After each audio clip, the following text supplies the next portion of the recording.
अस्सलामुअलैकुम। मेरा नाम मोहम्मद मज़हर आज़म है और मैं डाउ मेडिकल कॉलेज में सेकेंड ईयर एमबीबीएस का स्टूडेंट हूँ। जैसा कि हम एंजाइम का चैप्टर स्टार्ट कर चुके हैं और मैं इसकी एक वीडियो ऑलरेडी अपलोड कर चुका हूँ जिसमें हमने एंजाइम के स्ट्रक्चर को डिटेल में पढ़ा और एंजाइम की प्रॉपर्टीज़ को भी डिटेल में पढ़ा। आज हम पढ़ने जा रहे हैं यार एंजाइम जो है वो अपना एक्शन कैसे करता है, ठीक है। What actually is the mechanism of its action. We know that जितने भी मेटाबॉलिक रिएक्शंस हैं, metabolic reactions are those reactions which are taking place inside the body of living organism. जो जितने भी केमिकल रिएक्शन लिविंग बॉडी के अंदर हो रहे हैं जिन्हें हम मेटाबॉलिक रिएक्शन कहते हैं, they are catalysed by enzyme. ये एंजाइम जो होती हैं ये करवा रही होती हैं। क्यों करवा रही होती हैं? ताकि ये रिएक्शन जल्दी से पूरे हो जाएँ, ठीक है, यानी कि जल्दी से कंप्लीट हो। ड्यूरिंग दिस रिएक्शन, इस रिएक्शन में होता क्या है, एक रिएक्टेंट होता है, रिएक्टेंट को हम लोग सबस्ट्रेट कहते हैं, ठीक है। इस रिएक्शन में क्या होता है, सबस्ट्रेट आता है और एंजाइम को देखता है। अगर एंजाइम की एक्टिव साइट खाली होती है तो उसके साथ ये बाइंड कर जाता है, लेकिन ऐसे बाइंड नहीं करता। अब हम इसको एक मॉडल में डिटेल में पढ़ेंगे कि कैसे बाइंड करता है। बट फॉर एग्जांपल एक सबस्ट्रेट आया और वो उसी एंजाइम के पास आया जहाँ पर वो बाइंड कर सकता है, तो सबस्ट्रेट आएगा, सबस्ट्रेट आकर एंजाइम के साथ बाइंड कर जाएगा। तो एंजाइम और सबस्ट्रेट आपस में बाइंड होंगे। जब एंजाइम और सबस्ट्रेट आपस में मिलते हैं तो इससे एंजाइम और सबस्ट्रेट का कॉम्प्लेक्स बनता है जिसे हम एंजाइम सबस्ट्रेट कॉम्प्लेक्स कहते हैं। फिर जो एंजाइम सबस्ट्रेट कॉम्प्लेक्स होता है इसका रिएक्शन होता है और रिएक्शन के कंप्लीट होने के बाद ये बन जाता है enzyme product complex. Enzyme substrate complex, enzyme substrate के मिलने से एंजाइम सबस्ट्रेट कॉम्प्लेक्स बना। थोड़ी देर बाद ये एंजाइम और प्रोडक्ट का कॉम्प्लेक्स बन गया। फिर क्या होगा, एंजाइम अलग हो जाएगा और जो प्रोडक्ट हमें चाहिए था वो बन के हमें अलग मिल जाएगा। So that is how enzyme functions के वो सबस्ट्रेट के साथ बाइंड करता है, उसको एंजाइम सबस्ट्रेट कॉम्प्लेक्स बनाता है, फिर एंजाइम प्रोडक्ट कॉम्प्लेक्स बनाता है और फिर आखिर में एंजाइम अलग हो जाता है और प्रोडक्ट अलग हो जाता है। और आखिर में क्या होता है, एंजाइम जितना शुरू में था ना और जिस सिचुएशन में शुरू में था, लाइक इसकी कोई माइन्यूट क्वांटिटी भी खर्च नहीं होती, हमें असली हालत में in the same quantity in same form में वापस मिल जाता है, ठीक है। तो ये सब हमने पढ़ा कि एंजाइम सबस्ट्रेट कॉम्प्लेक्स बनता है जो सबस्ट्रेट को चेंज कर देता है प्रोडक्ट में, ठीक है। एंजाइम सबस्ट्रेट कॉम्प्लेक्स बन के एंजाइम को सबस्ट्रेट को चेंज करता है प्रोडक्ट में, but remain attach with enzyme, यहाँ पर होगा। फिर क्या होगा, एंजाइम प्रोडक्ट कॉम्प्लेक्स बनाएगा और उसके बाद प्रोडक्ट को रिलीज़ कर देगा from active site of enzyme. Active site के बारे में मैं डिटेल में पढ़ा चुका हूँ। अगर आप उसको दोबारा पढ़ना चाहते हैं so you can go and watch my first video on the topics of enzyme, ठीक है। The quantity and the shape of enzyme जो होती है ना वो remain same before and after the chemical reaction. ना तो कोई क्वांटिटी में फ़र्क आता है और ना एंजाइम की शेप में फ़र्क आता है, ठीक है। So in order to explain the mode of action, हम अगर बताना चाहते हैं कि भाई इसका मोड ऑफ एक्शन है क्या और कैसे एंजाइम रिएक्ट करता है, क्या हर किसी के साथ रिएक्ट कर जाएगा, ठीक है। तो हम इसको डिटेल में पढ़ने जा रहे हैं। First model is lock and key model, ठीक है।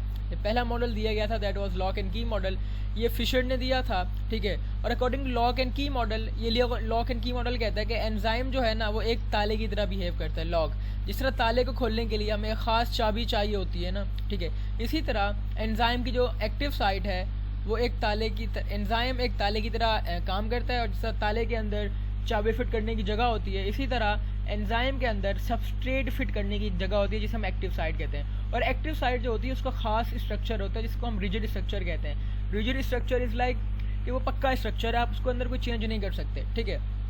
तो हम यहाँ देख रहे हैं कि सबस्ट्रेट है, अब ये सबस्ट्रेट है वो बाइंड करने आ रहा है। जब इससे सबस्ट्रेट बाइंड करेगा तो ऐसा नहीं है ये वाला सबस्ट्रेट आके यहाँ बाइंड कर दे, नहीं, जिस तरह का सबस्ट्रेट है उसी तरह की एंजाइम के अंदर अगर शेप मौजूद हुई, उसी शेप की एक्टिव साइट मौजूद हुई तो सबस्ट्रेट आएगा और उस एक्टिव साइट के अंदर फिट हो जाएगा और ये भी आके यहाँ फिट हो जाएगा। जब एंजाइम और सबस्ट्रेट आपस में फिट हो जाएंगे तो फिर क्या बन जाएगा, एंजाइम और सबस्ट्रेट का कॉम्प्लेक्स बन जाएगा। एंजाइम सबस्ट्रेट कॉम्प्लेक्स है एंजाइम प्रोडक्ट कॉम्प्लेक्स और आखिर में प्रोडक्ट अलग और एंजाइम अलग, ठीक है।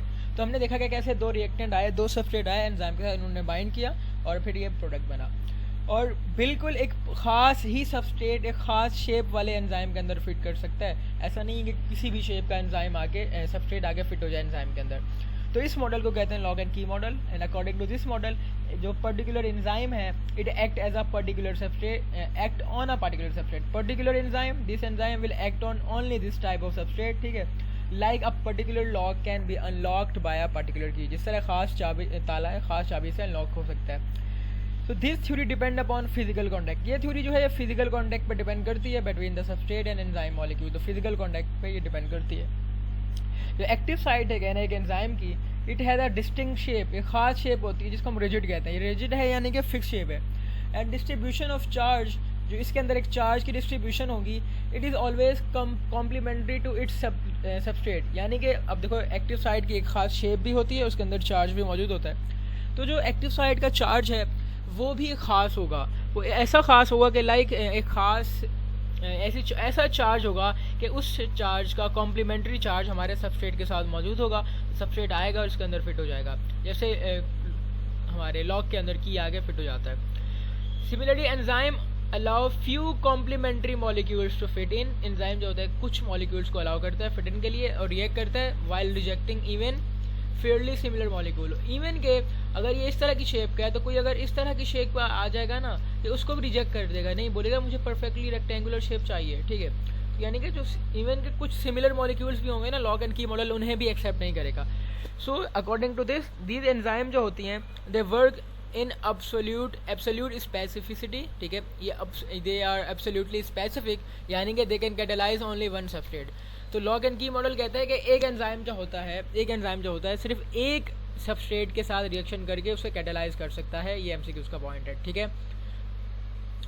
अब एक और मॉडल दिया था कॉशलैंड ने, उस मॉडल को हम कहते हैं इंड्यूस फिट मॉडल। ये मॉडल कहता है कि जो सबस्ट्रेट होता है जब कंबाइन करता है विद एंजाइम, अब सबस्ट्रेट पहले क्या होगा, सबस्ट्रेट उठेगा, ठीक है। ज़रूरी नहीं कि बिल्कुल एक ही शेप का हो, कोई अगर सिमिलर शेप का भी होगा ना, नॉट एग्जैक्टली सेम बट एक लिमिट तक सेम शेप का, वो आएगा और एंजाइम के अंदर सबस्ट्रेट जो एक्टिव साइट है वहाँ पे आके ये बाइंड कर जाएगा। इससे क्या होगा, इससे जो एंजाइम का स्ट्रक्चर है, एंजाइम की जो शेप है, जो उसके चार्जेस हैं, उसमें क्या आ जाएगा, फ़र्क आ जाएगा, ठीक है। It will induce a change in enzyme के structure, this change will enable the enzyme to perform catalytic activity more efficiently. ये जो चेंज आ जाएगा एंजाइम की स्ट्रक्चर में, it will be very helpful for the enzyme to perform the action जिसके लिए ये बना है, that is the catalytic activity जो होगी इसकी, वो ज़्यादा एफिशिएंट हो जाएगी। So according to his model, इस मॉडल के मुताबिक एक्टिव साइट जो होती है फ्लेक्सिबल होती है। रिजिड कब होती है, according to lock and key model, and कॉशलैंड के अकॉर्डिंग, इंड्यूस फिट मॉडल के according this is flexible. Therefore a change in active site occur during catalytic reaction, catalytic reaction के दौरान जो हमारी शेप में चेंज आती है एक्टिव साइट की, ठीक है, which is responsible for converting substrate into product, ठीक है। यानी कि अगर यहाँ जिस तरह ये शेप में चेंज आ गई, पहले ये शेप थी अब ये हो गई है, दिस इज शोइंग के यहाँ पर जो इंड्यूस फिट मॉडल है उसमें आपकी जो एक्टिव साइट है दैट इज़ फ्लेक्सिबल। सो एक अब है एनर्जी ऑफ एक्टिवेशन। ये एनर्जी ऑफ एक्टिवेशन क्या होती है, देखो किसी भी रिएक्शन को स्टार्ट करने के लिए मैं कहता हूँ मेरा रिएक्टेंट है, मैं उसे प्रोडक्ट में चेंज करना चाहता हूँ। आप केमिस्ट्री के अंदर पढ़ते हो कि जो आपके रिएक्टेंट हैं ये प्रोडक्ट में उसी वक्त बन सकते हैं अगर जितने भी मॉलिक्यूल्स हैं रिएक्टेंट के उनके अंदर इफेक्टिव कोलिजन हो रही हो, ठीक है, और उनके अंदर इतनी सफिशिएंट एनर्जी हो कि वो एफिशिएंटली इफेक्टिवली इलास्टिक कोलिजन कर सकें, यानी कि उनके अंदर कोलिजन इफेक्टिव कोलिजन होना ज़रूरी है। अगर उनके अंदर इफेक्टिव कोलिजन होगा तभी रिएक्टेंट प्रोडक्ट में चेंज होंगे, और इफेक्टिव कोलिजन के लिए ज़रूरी है कि जो रिएक्टेंट है उनके पास सफिशिएंट एनर्जी मौजूद हो, उनके पास इतनी एनर्जी मौजूद हो कि वो अपने आप को प्रोडक्ट में चेंज कर सकते हैं, ठीक है। सो यानी कि किसी भी रिएक्टेंट को प्रोडक्ट में चेंज करने के लिए उसके पास एक अच्छी तादाद में, एक अच्छी क्वांटिटी में एनर्जी होना ज़रूरी है, ठीक है। और the minimum amount of energy, वो कम से कम एनर्जी जो आपको चाहिए होती है ताकि आप एक रिएक्टेंट को या एक सबस्ट्रेट को प्रोडक्ट में चेंज कर सकें, उसको हम एनर्जी ऑफ एक्टिवेशन कहते हैं। यानी कि मिनिमम अमाउंट ऑफ एनर्जी जो चाहिए आपको एक सबस्ट्रेट को या एक एटम को, एक मॉलिक्यूल जो कि सबस्ट्रेट होता है, उसे आप चेंज करो, यानी आप उसको ट्रांसफॉर्म करो, ठीक है। वो ट्रांसफॉर्म यही होगा कि रिएक्टेंट प्रोडक्ट में चेंज हो जाएगा, ठीक है। सो हम इसको रीड करने चाह रहे हैं, जो मैंने ओवरव्यू था वो दे दिया। सो जो एंजाइम जो होती हैं दरअसल ना वो एनर्जी ऑफ एक्टिवेशन प्रोवाइड करती हैं, ठीक है। अगर कोई किसी चीज़ के पास, और ना सिर्फ एक्टिवेशन एनर्जी प्रोवाइड करती हैं बल्कि प्रोवाइड करने से बेहतर है हम ये कह सकते हैं कि एनर्जी ऑफ एक्टिवेशन को कम करती हैं। यानी कि एक रिएक्शन था उसको पूरा कंप्लीट करने के लिए आपको चाहिए थी 100 जूल एनर्जी। सो जो एंजाइम्स क्या करेंगी, वो बोलेंगी यार जिस तरह होता है ना कि बार्गेनिंग करना, एंजाइम्स आके आपके लिए बार्गेनिंग का काम करेंगी, दे विल बार्गेन, और उससे क्या होगा, एक्टिवेशन एनर्जी जो 100 थी ना वो 50 हो जाएगी या 40 हो जाएगी, खैर कम हो जाएगी, ठीक है। तो ये काम होता है एंजाइम का कि जहाँ पर भी एक्टिवेशन एनर्जी कम हो रही हो समझ जाना वहाँ पर एंजाइम इन्वॉल्व है, ठीक है। केमिकल ट्रांसफॉर्मेशन जो होती है ना, they require the break down of certain covalent bond. जो सबस्ट्रेट होता है ना, अगर उसको चेंज करना चाहते हैं टू प्रोडक्ट, तो उसके कुछ जो कोवेलेंट बॉन्ड है ना, हमें उन्हें तोड़ना पड़ेगा, और उन कोवेलेंट बॉन्ड को तोड़ने के लिए हमें एनर्जी देनी पड़ेगी, ठीक है। Reactant must contain sufficient energy to overcome a barrier, this barrier is energy of activation को एक्टिवेशन एनर्जी। सो हम अगर केमिकली ट्रांसफॉर्म करना चाहते हैं सबस्ट्रेट को इनटू प्रोडक्ट, ठीक है, केमिकल ट्रांसफॉर्मेशन यही है कि आप सबस्ट्रेट को प्रोडक्ट में चेंज करो। So to do that you need to break some covalent bond, और इसके लिए you need sufficient energy, because you need a sufficient energy, ताकि आप एक एनर्जी बैरियर को ओवरकम करो, और ये एनर्जी बैरियर कहलाता है एक्टिवेशन ऑफ एनर्जी, ठीक है। सो अगर आप एक्टिवेशन एनर्जी प्रोवाइड कर दोगे तो जो ये जो बैरियर है ये खत्म हो जाएगा। It can be defined as the minimum quantity of energy that is required to activate atoms or molecules in a condition in which they can undergo chemical transformation, ठीक है। हमें इतनी एनर्जी, कम से कम एनर्जी जो आपको चाहिए होती है एक एटम्स के लिए और मॉलिक्यूल्स के लिए, ताकि आप इनको एक्टिवेट करो कि जिस एक्टिवेशन के नतीजे में they can undergo chemical transformation. अगर हम नॉन लिविंग सिस्टम की बात करें, ये जो एनर्जी होती है आप हीट की फॉर्म में देते हो, आप उसे हीट देते हो तो हीट से इफेक्टिव कोलिजन बढ़ जाती है, ठीक है, और ये हीट ही जो होती है ये एक्ट करती है as an activation energy. But living system के अंदर आप जिस्म के अंदर आग जलाने से रहे, ठीक है, ऐसा थोड़ी आप चूल्हे पे बैठ जाएंगे और आपके रिएक्शन जल्दी जल्दी हो जाएंगे, ऐसा कुछ भी नहीं होने वाला। तो लिविंग सिस्टम के अंदर आप हीट नहीं प्रोवाइड करते, तो आप क्या करते हो? अच्छा, हीट प्रोवाइड क्यों नहीं करते? बिकॉज लिविंग सिस्टम के ज़्यादातर स्ट्रक्चर जो है ना, they are made up of proteins, और प्रोटीन्स की खास बात होती है कि अगर आप उनको एक्सेस हीट प्रोवाइड करोगे ना, तो वो हीट सेंसिटिव होते हैं। जब हीट सेंसिटिव होते हैं तो आप उनको हीट प्रोवाइड करते हो तो प्रोटीन्स गेट डीनेचर्ड, वो डीनेचर्ड हो जाते हैं। जब डीनेचर हो जाते हैं एक्सेस हीट की मौजूदगी में, अगर हाँ आप हीट बहुत ज़्यादा कम कर दोगे तो वो इनएक्टिव हो जाएंगे, लेकिन अगर बहुत ज़्यादा बढ़ा दोगे तो वो डीनेचर हो जाएंगे। जब डीनेचर हो जाएंगे तो अपना काम नहीं करेंगे, ठीक है, that will be dangerous. So heat आप प्रोवाइड नहीं कर सकते लिविंग सिस्टम के अंदर, तो आप क्या करते हो? Because biomolecular sensitive to heat, तो सिस्टम क्या करता है, वो अमाउंट ऑफ एक्टिवेशन एनर्जी को डिक्रीज करता है with the help of enzyme. Enzyme का काम क्या है? एक्टिवेशन एनर्जी को डिक्रीज करना।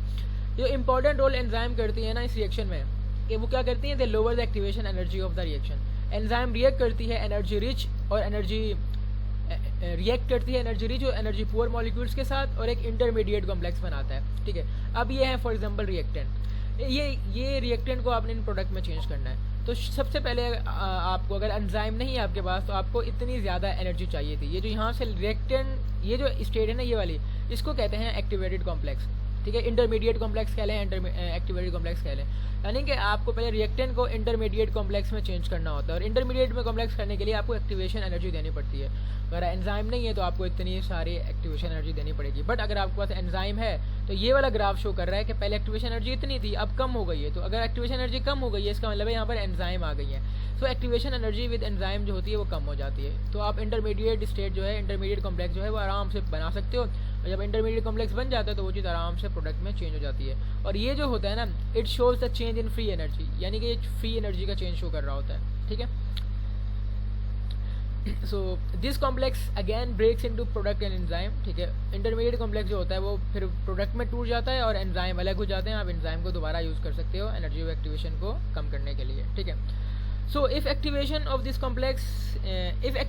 कॉम्प्लेक्स इज़ लो, अगर ये कॉम्प्लेक्स जो है एक्टिव नहीं हो पाएगा, बहुत सारे मॉलिक्यूल्स जो हैं, बल्कि अगर ऐसा हो जाए कि एक्टिवेशन एनर्जी कॉम्प्लेक्स की कम कर दी जाए, तो बहुत सारे मॉलिक्यूल यानी कि बहुत सारे रिएक्टेंट प्रोडक्ट में चेंज हो सकते हैं। वरना अगर एक्टिवेशन एनर्जी बहुत ज़्यादा होगी तो वो वाले मॉलिक्यूल कहते हैं ना कि वो जो बहुत अमीर ज़्यादा होंगे वो ये काम कर सकते हैं कि अपने आप को फिर प्रोडक्ट में चेंज कर लें, बिकॉज उन अमीर ज़्यादों के पास इतनी एनर्जी होगी। बट इन गरीब बेचारे जिनके पास एनर्जी नहीं होगी वो नहीं पहुँच पाएंगे। सो अगर आप इस कॉम्प्लेक्स की एक्टिवेशन जो है वो कम कर देते हो तो बहुत सारे molecules can participate in the reaction. In this way activation energy is lowered bye enzyme, ठीक है। अच्छा, एक्टिवेशन एनर्जी तो कम हो जाती है, बट ऐसा नहीं है कि वो केमिकल इक्विलिब्रियम को डिस्टर्ब करे। केमिकल इक्विलिब्रियम क्या होता है, you will study there in chemistry, ठीक है, ये बायोलॉजी का कोई कंसर्न नहीं है इसमें। पर याद रखना कि एंजाइम जो होती हैं वो रेट ऑफ रिएक्शन को इंक्रीज़ करती हैं, वो रेट को इंक्रीज़ करती हैं, बट जो केमिकल इक्विलिब्रियम होता है उसको डिस्टर्ब नहीं करती हैं। ऐसा नहीं है कि पहले 4 प्रोडक्ट बन रहे थे अब 8 बनेंगे, नहीं, अब प्रोडक्ट 4 ही बनेंगे। यानी 4 रिएक्टेंट से अगर 4 प्रोडक्ट बन रहे थे तो अभी भी 4 ही बनेंगे, बट ये होगा कि जल्दी बन जाएंगे, ठीक है। सो ये वो टॉपिक था जिसमें हमने एंजाइम के मॉडल पढ़े कि एंजाइम कैसे एक्ट करता है, कैसे फंक्शन करता है, और फिर हमने एक्टिवेशन एनर्जी को डिटेल में पढ़ा। अब आगे जो चैप्टर है, आगे जो टॉपिक आने वाला है, ये लॉन्ग के लिए ख़ास तौर पे बहुत इंपॉर्टेंट है, that is what are the factors which affect the activity of enzyme. ठीक है, और इसमें जो मैंने बात बताई है, आपको एक्टिवेशन एनर्जी की डेफिनेशन याद करनी है, और ये मॉडल जो है दोनों शॉर्ट में आते हैं, सो आपको ये दोनों अच्छे से याद करने हैं। ठीक है, और मैकेनिज्म ऑफ एंजाइमेटिक एक्शन तो बहुत आसान सा सवाल है, तो आप कोई भी आएगा आप ये तो आराम से कर सकते हो। ठीक है, सो आई होप सो कि आपको वीडियो अच्छी लगी होगी। अगर आपको वीडियो अच्छी लगी है तो फिर ज़रूर लाइक कीजिएगा और इसे अपने फ्रेंड्स में भी शेयर कीजिएगा। इंशाल्लाह मिलेंगे एक और वीडियो के साथ, तब तक के लिए अल्लाह हाफ़िज़।